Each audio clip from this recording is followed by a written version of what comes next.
Hello दोस्तों, नमस्कार। स्वागत है आपका मेरे अपने चैनल ग्लोब जीके जेएस में, जिसमें मनुष्य के शरीर के आंतरिक आर्गन अंग के बारे में बताए गए महत्वपूर्ण प्रश्न है।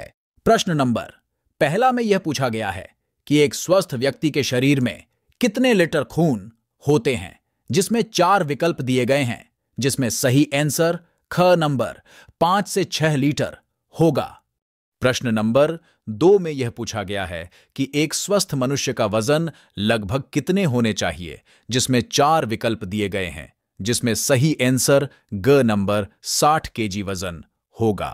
प्रश्न 3 में यह पूछा गया है कि मानव शरीर में छोटी आंत की लंबाई कितनी होती है, जिसमें 4 विकल्प दिए गए हैं, जिसमें सही आंसर क नंबर 6 मीटर होगा।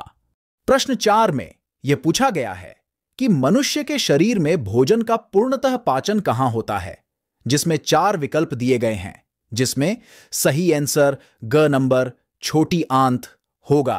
प्रश्न 5 में यह पूछा गया है कि मनुष्य के शरीर में पानी का पूर्णतः पाचन कहां होता है, जिसमें 4 विकल्प दिए गए हैं, जिसमें सही आंसर ख नंबर बड़ी आंत होगा।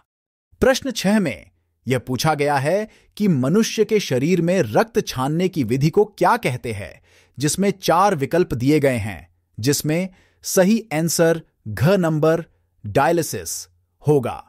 प्रश्न 7 में यह पूछा गया है कि मनुष्य के शरीर में हृदय का वजन लगभग कितने होते हैं, जिसमें 4 विकल्प दिए गए हैं, जिसमें सही आंसर क नंबर 1.5 केजी होगा।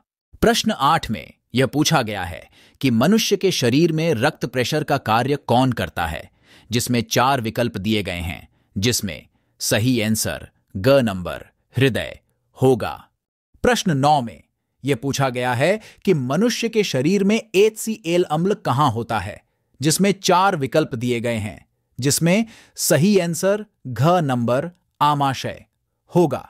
प्रश्न 10 में यह पूछा गया है कि मानव शरीर में मास्टर ग्रंथि किसे कहते हैं, जिसमें 4 विकल्प दिए गए हैं, जिसमें सही आंसर क नंबर पिट्यूटरी ग्रंथि होगा।